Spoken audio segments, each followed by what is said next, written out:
বিদ্যুতের পর এবার রাস্তার সমস্যা নিয়ে সরব হলেন রায়পাড়ার মানুষ।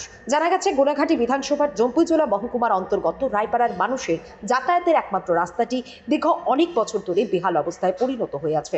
রাস্তা সংস্কারের জন্য পাড়ার মানুষ বাম আমল থেকে সংশ্লিষ্ট দপ্তরের কাছে দাবি জানিয়ে আসছিল, কিন্তু বাম আমল পতনের পর রাম আমল আসলেও রায়পাড়ার রাস্তার সংস্কারের কোনো উদ্যোগ নেই সংশ্লিষ্ট দপ্তরের। রায়পাড়ার রাস্তাটি কাঞ্চনমালা থেকে রায়পাড়া হয়ে মণিপুরি বস্তি পর্যন্ত গিয়েছে। এই পাড়ায় কমপক্ষে 60 থেকে 70 পরিবারের বসবাস, কিন্তু রাস্তার বেহাল অবস্থার কারণে রায়পাড়ার মানুষের জনজীবন ব্যাহত হচ্ছে। তাদের পাড়ায় কেউ অসুস্থ হলে জরুরিকালীন অবস্থায় হাসপাতালে দ্রুত নিয়ে যাওয়া সম্ভব হয় না। সম্পূর্ণ রাস্তাটি খানাখন্দে পরিণত হয়ে কোথাও কোথাও কাদায় পরিণত হয়ে আছে, আবার কোথাও কোথাও জল জমে আছে। বর্তমানে এই রাস্তাটি দিয়ে মানুষ চলাচলের অনুপযোগী হয়ে উঠেছে।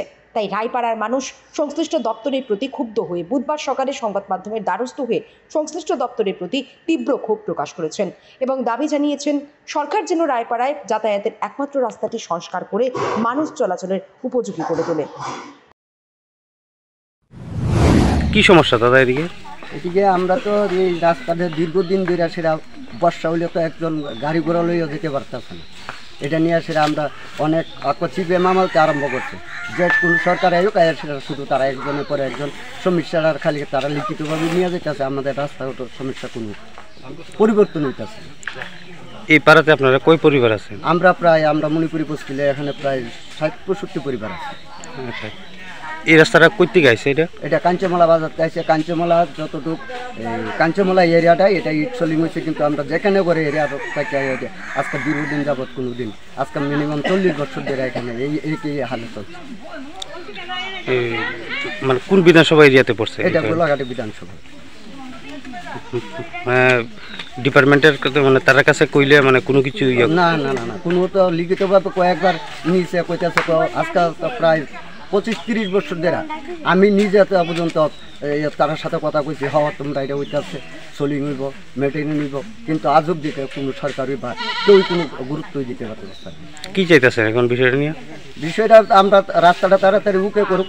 আমরা সাধারণত ওই দিন বৃষ্টি হয়েছে, এদিক দিয়ে গাড়ি ঘোড়া নামতে পারে না। এই যে পুরা রাস্তা গর্ত টর্ত হয়ে রয়েছে, সবাই গ্রামবাসী সবাই খালি রাস্তা নিয়ে কালবার একটা আজকে দীর্ঘদিন ধরে আমরা নিজেরা পরিশ্রম করে দায়রা সরাতে একটা কালবার নিজেরা পয়সা দিয়ে সেটা কালবারটা না দেবো, বক্স কালবার একটা দেবো। এমন দিন যা বাচ্চারা স্কুলে যায় সেটা ড্রেস ধুইয়া হাফ এ দুটো ধুইয়া সেটা এরপরে স্কুলে ঢুকুন লাগে। ইলিগে যাইতে গেলে ফেক লাগে স্কুলে ড্রেস সব বইরা জায়গা। এমন দিন একটা জুতা নিয়ে যাইব ওইদিকে আটতে আটতে পেছনটা পুরোটা ধুয়ে সেটা এরপরে যাওয়ান লাগে।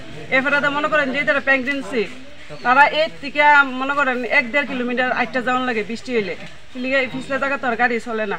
যে তারা প্রেগনেন্সি তারা অনেকটা আটটা যায় এরপরে গাড়ি তুলতে লাগে।